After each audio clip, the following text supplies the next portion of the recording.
Now broadcasting from his hidden bunker and fully stocked bar, it is the Saturday Report with Colt Sebastian Taylor. Thank you and welcome once again, my friends, after a 4-week hiatus to the Saturday Report with me, Colt Sebastian Taylor, adventurer, entrepreneur, and amateur islander vacationer. I'm back, folks. Yes, back from Ireland, and welcome to AWSM Radio, an independent digital-only radio station that plays today's best music, old school classics, along with a rotating cast of all-star DJs. AWSM Radio focuses on mainstream artists, independent artists, along with a variety of interesting talk and music shows throughout the day. All we do is entertain, inspire, and inform. And my friends, I want you to be part of the conversation, so find me on the Twitter at Colt S. Taylor. Subscribe to the podcast version of the show at anchor.fm/Colt S. Taylor. And of course, catch up on what I am doing at ColtSebastianTaylor.com. I update that website once every 3 to 4 months. All right, my friends. Let's get started with this week's Saturday Report. Well, folks, you know what? It is 4th of July weekend. Today is July 2nd. July 4th will be a Monday, so banks will be closed and you're not getting any mail until Tuesday. But it's the 4th of July. American independence, democracy, etc., etc. Some people very happy about it, this holiday. Other people, not so much. So, I was in Ireland for like a month. Did anything happen while I was gone? Anything interesting happen? Oh yes, the Supreme Court happened. Holy moly, the Supreme Court laid down a variety of different rulings. Let's see here. What's some minor things, I think. That took away some rights from Native Americans from trying people on their own tribal land. Yes, even my dog, Willow, is upset about that.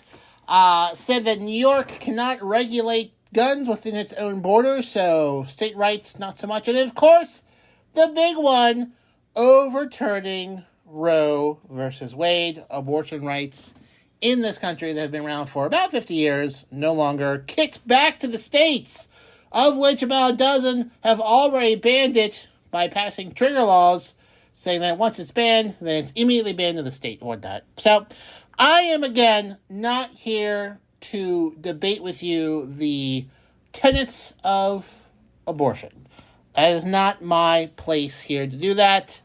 I am, of course, a process person. The process person and equality person. It is 4th of July weekend. Democracy. Although, often when you say that, people remind you, you live in a republic. So, I just want to go off here a bit about the process of how we got here. How we got to this place in this world that the rest of the world says, boy, the United States is taking a step back in terms of rights. How we got here, where all these different things were changed at the end of this Supreme Court term with a variety of rulings. So one of the things that folks like to say to me when I bring this up is that we live in a republic, not a democracy. The minority have rights in this country. It's not mob rule. And you know what? That's true. And I respect that. However, let me just throw out some facts there for you. So the Supreme Court is nominated by the president. For those who need a little bit of education, you serve on the Supreme Court, you're nominated by the president. I could be nominated to be in the Supreme Court. There's no qualifications whatsoever other than being a citizen and then nominated by the president. And then once nominated, that is approved by the Senate of the United States. 100 senators. They need it used to be a 60-plus majority. Now it's 51. Now the Republicans changed the rules. Like, well, you know what? Let's no longer let people filibuster Supreme Court justices. Can't do that anymore. It's only 51. So one of the big reasons why Roe versus Wade and gun rights and Native American rights and Also, they said that Miranda rights, it's a little bit less of Miranda rights anymore that you're being arrested. The big reason why we're there is that President Trump nominated 3 people to be on the Supreme Court during his 4 years. 3 people on there. A third of the Supreme Court. There's 9 of them. 3 of them directly because of President Donald Trump. One, Scalia died during Obama's term, and the Republicans waited until election because the people should decide on the next Supreme Court justice. We need to wait until the election is done. And according to Ted Cruz, even if Hillary won, you know what? We don't really need to make it function with 8. And then when Ruth Bader Ginsburg died a month before the election, we gotta get someone the right way. We need to get this right away. So again, a little bit of hypocrisy there. But anyways, regardless of that, I already talked about that. Let me just drop some facts on you. So the last three were selected by Donald Trump. George W. Bush put some in there. Clinton. I think there's a few H.W. Bushes still on there. But let me just say this. Republican presidential elections. Since 1988, only one Republican candidate for president has ever won the popular vote since 1988, since over 20 years. That was W. Bush in 2004. Every single time since then, Republicans have not won the popular vote. The majority of America, or not majority, a plurality, the largest group of people have only wanted a Republican president once in the last 20 years. Okay? Bush won. First one, lost the popular vote. Second one, he won. Then Trump didn't win. Well, Trump lost the popular vote twice there. So, from a holistic perspective, the entire country as a whole did not want Republican presidents. But we live in electoral college, so that's how that shook out. Now, like I said, part of the Supreme Court process is president nominates him, Senate approves. And right now, it only takes 51 senators to approve a Supreme Court justice for life. So that means there's, right now it's a 50-50 split. There's 50 Democratic senators, 48, then 2 that side with Democrats, and 50 Republican senators. So 50-50 split. A 50-50 split. Here's a fun little fact for you. The 50 Democratic senators represent 40 more million people than the Republican senators. So it's a 50-50 split, but one part of that 50% has 40 million more people. So, my friends, I would argue to you that the current makeup of the Supreme Court does not reflect the majority opinion of the United States. It just doesn't.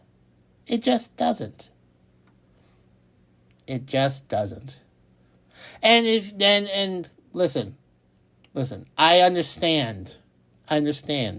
The argument is, you know what, the words abortion does not appear in the Constitution. They're right. I did a word search. Do you know what else doesn't appear in the Constitution of the United States of America? I checked the back. There's a treasure map. Not on there either. Filibuster. A number of Supreme Court justices there needs to be. Supreme Court justice updates. So, that's where we are on that. Like I said, I'm not going to debate abortion. I'm all about the process. Funny thing, the 6-3 opinion that overturned Roe versus Wade said that the concept behind the original right was flawed. That concept also includes gay marriage, interracial marriage, and a whole slew of other rights that some have been here a whole lot less of time, and some just as old as Roe versus Wade. So, folks, if you're thinking, okay, they got their abortion thing, they're going to stop there, I got another thing coming for you. They're going after everything else. So, buckle up. Buckle up. You heard it here first. So, anyways, get off of my soapbox here. I know I have a crowd of billions around the world, but it's when folks try to pretend things are all squeaky clean and above the board, and there's nothing wrong with this. This is how things have always been done. I take issue with that. I really do. I think it's a big old pile of dung that hopefully folks will be able to sort out at the voting box. Fun fact, they're going to review a voting case next term to see whether the states can sort of limit the way you can vote or not. So, so enjoy this last election. It might be the last free one. We'll see what happens. First up, folks, entertainment. Guess who is coming out of retirement? That's right, my friends. You've waited years for another appearance in film, and guess who's coming back? Cameron Diaz. And when I read that Cameron Diaz was coming out of retirement, I'm sure you thought the same thing. I thought she was retired. Apparently she was. She hasn't done any movies in like half a decade. I did not notice. So I guess that's on me. But she's coming back to do a movie with Jamie Foxx on Netflix.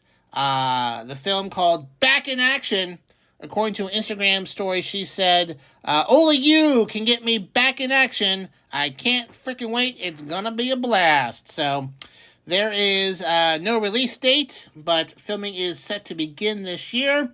The last film that she was in 2014. So like 8 years ago, in the movie Annie, which also had Jamie Foxx in it. So I guess you were... Guess they remained pals. They remained pals, I guess.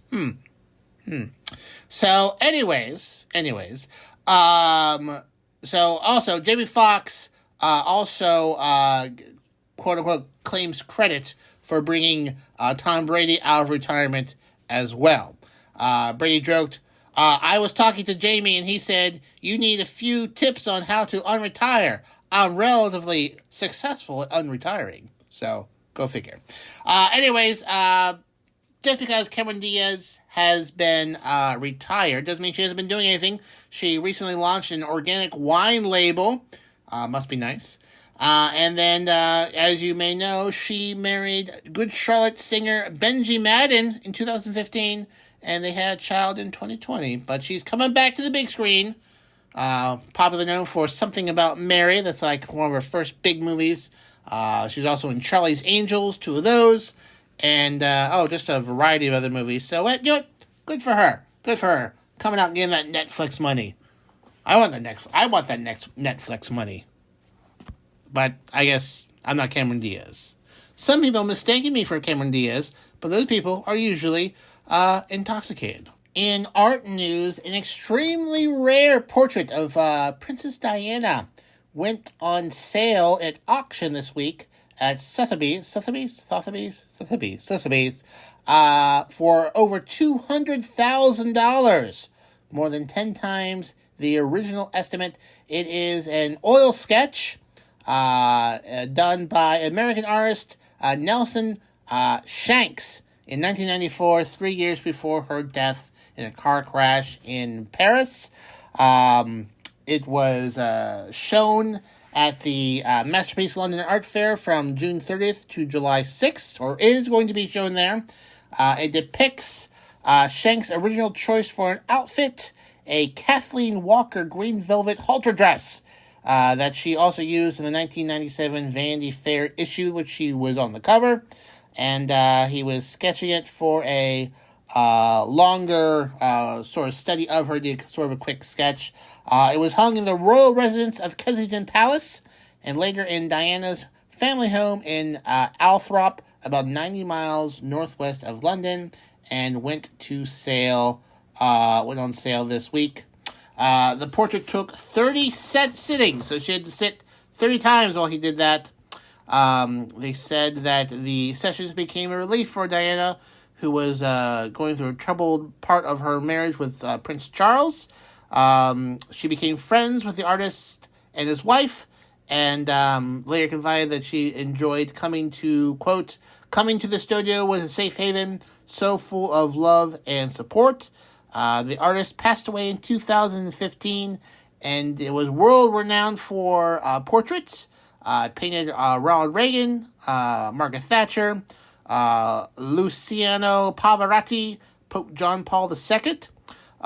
He has an official portrait of Bill Clinton that hangs in the National Portrait Gallery in Washington, D.C.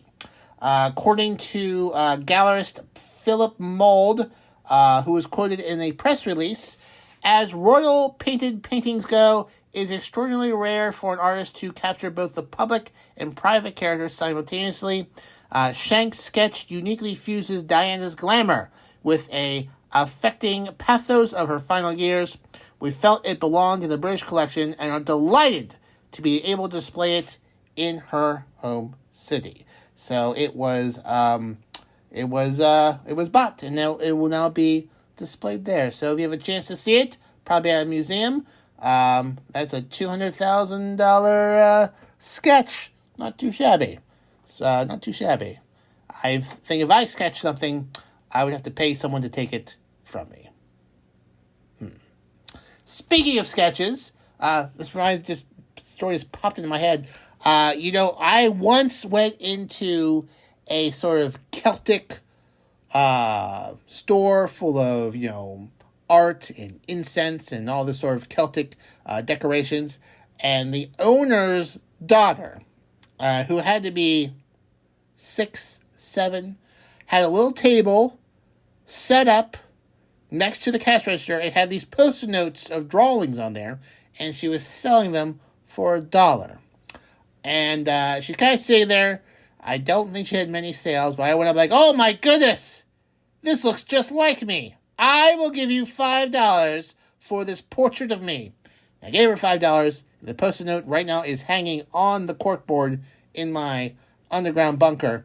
And you know what? I'm sure she has long spent that $5. And she probably forgot about me. But, if you ever come across something like that, you should definitely buy a child's post-it note portrait of someone. It'll just make their day. Speaking of making my day, you know what would make my day, folks? If you put into your calendar right now some important dates, some important weekly dates. First up, it's Fridays at 9 p.m. because it's time for DC Live in Effect. He is our in-house DJ, and he mixes it up, smashing on the ones and twos, kicking the beats from South Florida every Friday at 9 p.m. But guess what? He's not done yet. No, sir, my friend. DC House Party Saturdays. DC brings his freestyling DJ to the max. House Party Saturdays gives you the Miami vibe without actually having to go to god-awful Florida.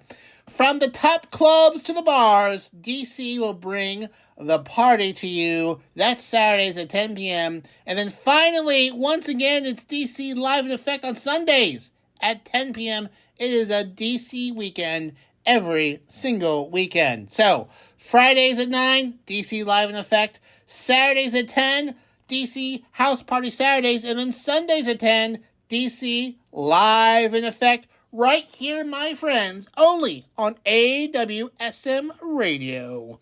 Next up, folks, we go to space, specifically the moon.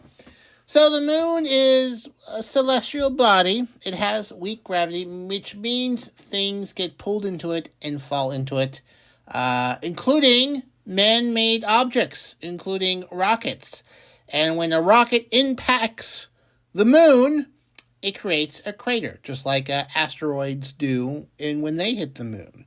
And over the years, we don't really know how many things have hit the moon, but recent satellites that sort of map the moon are getting really good pictures, and scientists have found at least 47 NASA rocket impacts onto the moon surface that created craters. There are 4 large craters caused by Apollo 13, 14, 15, and 17 by impacts that are larger than the other craters, because these are small rockets, but the Apollo missions were bigger. They were bigger, and so they were bigger impacts. Well, last year, NASA satellites, the Lunar Reconnaissance Orbiter, found last year another impact of a rocket, a large one, a double crater, meaning that there were 2 large things at either end of this rocket that hit the moon, causing 2 large craters, not as big as the Apollo mission craters, but still pretty big, bigger than usual. You might think to yourself, okay, that's interesting, Colt, I guess. Why are you bringing this up to me? Well, no one knows whose rocket it is.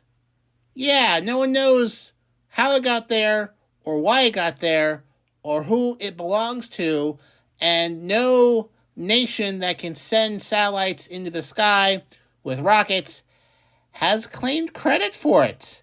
So they literally don't know where this rocket came from, what it was doing there, what it was for, who sent it, and why it crashed. It is a bit of a mystery. According to NASA, surprisingly, the crater is actually 2 craters. An eastern crater, about 19.5 yards wide, superimposed on a western crater that's about 17.5 yards. The double crater was unexpected. No other rocket body impacts on the moon has created a double crater. So it's a bit of a mystery. It's complex. They just don't know. It's very unusual. Usually they can figure out where rockets came from, but they can't figure this one out. It's a bit of a moon mystery that, I don't know. If no one has claimed it thus far, they aren't now. It was probably some sort of secret military satellite that crashed. Hopefully. Maybe it's aliens. It's probably not aliens. It could be aliens. It's not aliens. Next, folks, we return to Earth, where there was another historical moment where Ketanji Brown Jackson was sworn into the Supreme Court, officially making her the first black woman on the nation's highest court, replacing Stephen Breyer, who retired on Thursday. So he said on Wednesday he's retiring at noon, and then as soon as he retired, Judge Jackson was sworn in as Associate Supreme Court Justice. Her appointment was approved earlier this year, waiting for the retirement of Breyer. She was given 2 oaths of office. First to the oath to the Constitution, the constitutional oath, and then a judicial oath as well. The constitutional oath was given by Chief Justice John Roberts, whereas the judicial oath was given to her by now retired Stephen Breyer, who Judge Jackson clerked for in 1999. So she is his sort of personal friend. Worked for him when he was on the Supreme Court in 1999, and she rose up through the ranks and now is taking his job, basically. So in a statement by Breyer, he said, I am glad for my fellow justices. They gain a colleague who is empathetic, thoughtful, and collegial. I'm glad for America.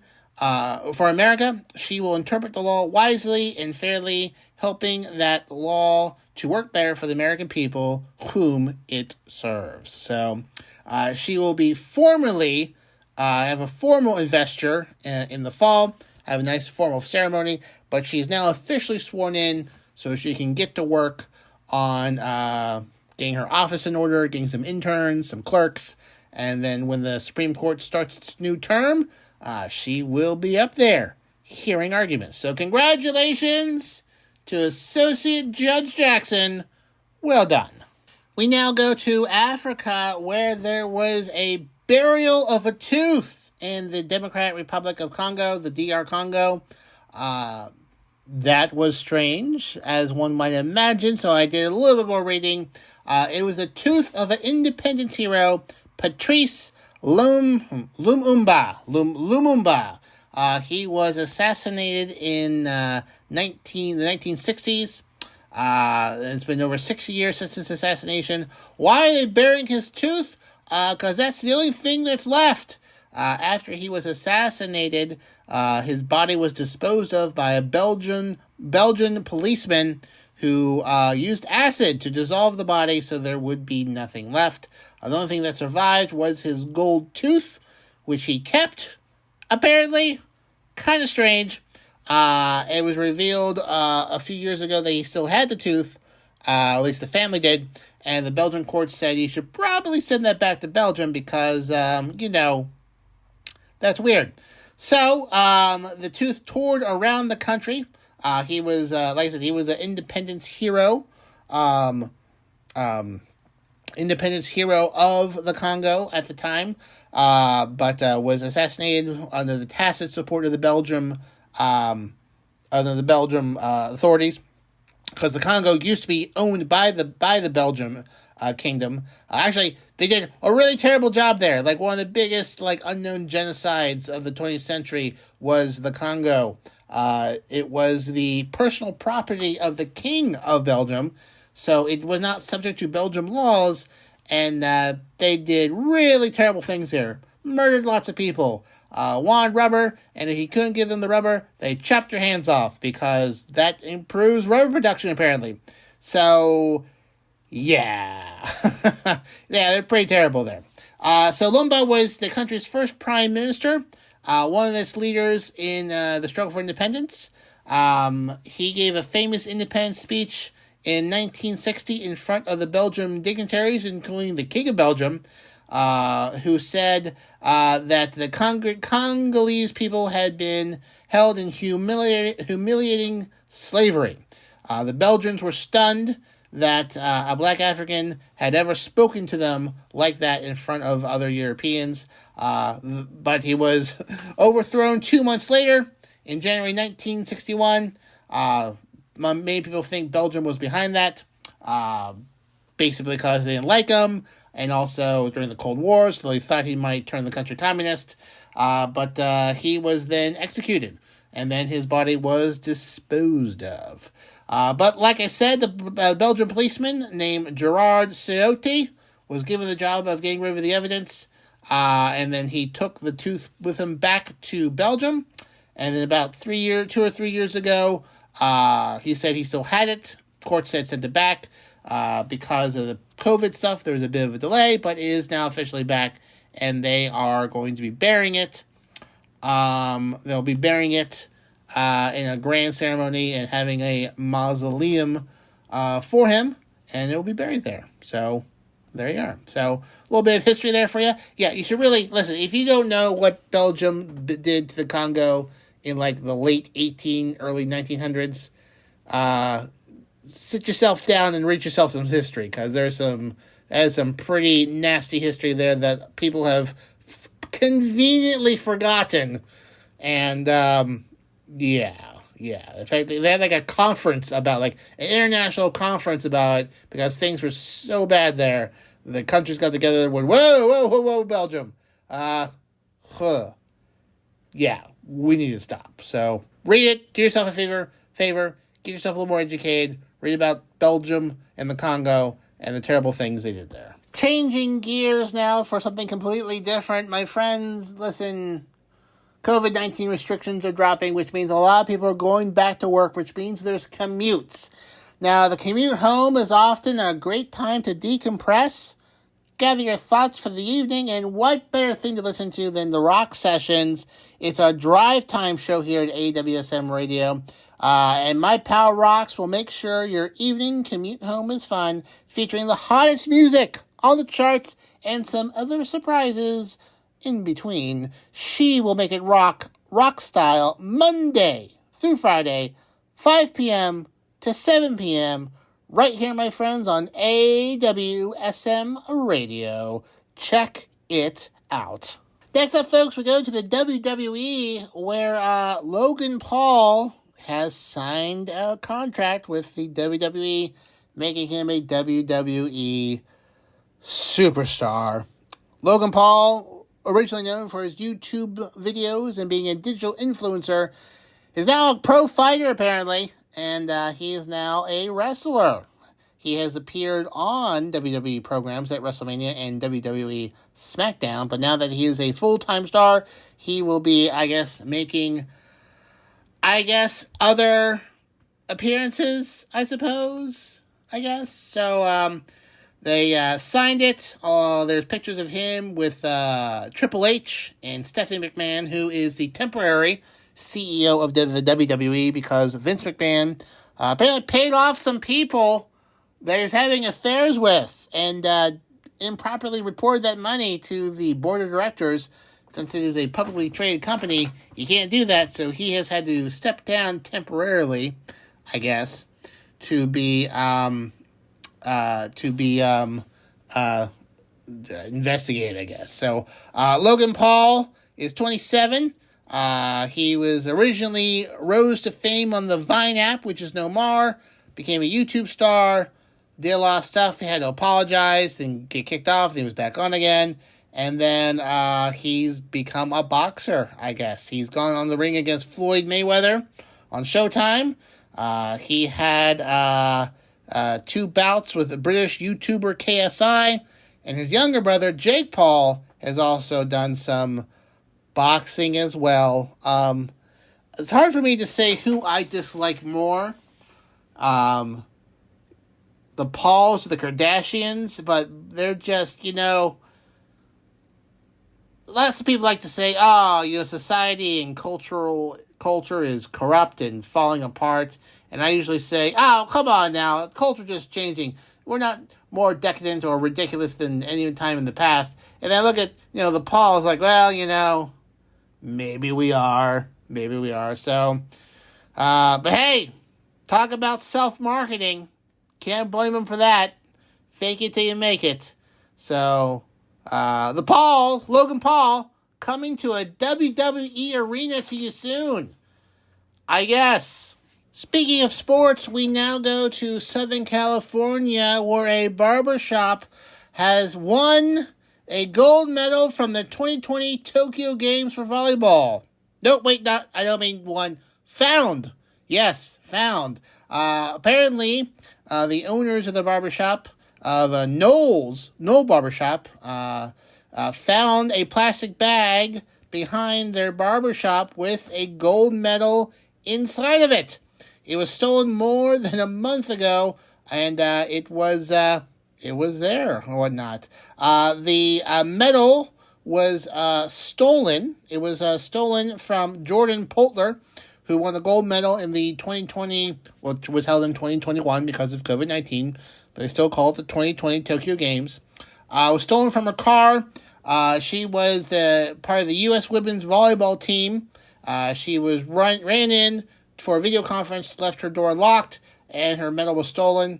The police did arrest someone for it in early June, Jordan Fernandez, who was charged with first-degree residential burglary, second-degree vehicle burglary, and identity theft and possession of narcotics, but they did not find the gold medal on him when he was arrested, but it appears he dumped the medal in a plastic bag behind the barbershop, and this barbershop owners found it. So it was owned by Maria Carlillo and No Hernandez. They found it, and they are returning it to her. So happy ending for the gold medal from a gold medal winner from the 2020 Tokyo Olympics.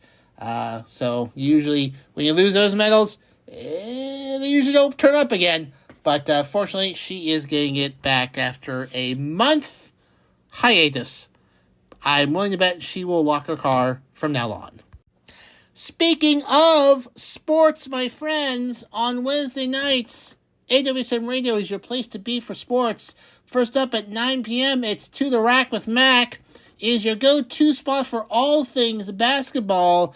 Join NBA expert Mac Daddy as he brings you a full hour of high-flying hoops expertise Wednesday at 9 p.m. And then at 10 p.m., it's What's Going On. It is our Fox Sports affiliate show bringing our listeners with a combined 150 years of sports experience, hosted by Nate Brown and his fantastic crew. They have been a pillar of Western New York sports for the last 2 decades, but now he's going national, and we've got him right here on AWSM Radio. That's Wednesdays at 10 p.m. So Wednesday night, your place to be for sports. It's To the Rack with Mac at 9 p.m., and then What's Going On at 10 p.m. right here, my friends, on AWSM Radio. Next up, folks, we're going to need to get a bigger boat. That's right. Shark season. It's back. And researchers are warning those swimming off of Cape Cod to be aware for great white sharks. Shark season, warm waters. They thrive in warm waters. And as waters are getting warmer farther north, as you may imagine, there are not more great white sharks further north than there used to be. So researchers say that you should be vigilant. Avoid swimming in areas that have a deep drop-off because sharks like to hide in the shadows. There's already been a few closures on beaches in the Massachusetts area due to shark sightings. Greg Scomal, a state marine biologist who's been studying the region's great white sharks for decades, says that animals tend to be concentrated on the Atlantic Ocean facing side of Cape Cod, where they feast on a flourishing seal population. So be careful if you are swimming. Peak sightings are between August and October, but July is when they start popping up off the coast of Cape Cod. So, if you're swimming in Long Island, New Jersey, Delaware, and points south, they're probably already out there poking around. So just be careful. Oh boy, Jaws is a scary movie. I like going to the beach. I don't like swimming in the ocean. So be sure you are swimming in protected areas that have lifeguards, ones that are looking out for sharks. Don't swim by yourself. And whatever you do, don't swim in the middle of the night with some young lover. And then you get pulled down, and then you're on the beach, and that was no boating accident. It's a great white shark. But if there is a great white shark, I'll tell you who to call. You call me, Colt Sebastian Taylor. I'll get him. And for another $1,000, I'll get you the tail and the teeth. Yes, but you gotta be careful when you're out there. They look at you with those dead eyes, them doll eyes. They'll come and get you. And scene. It's pretty good. Well, my friends, that just about wraps up today's Saturday Report with me, Colt Sebastian Taylor.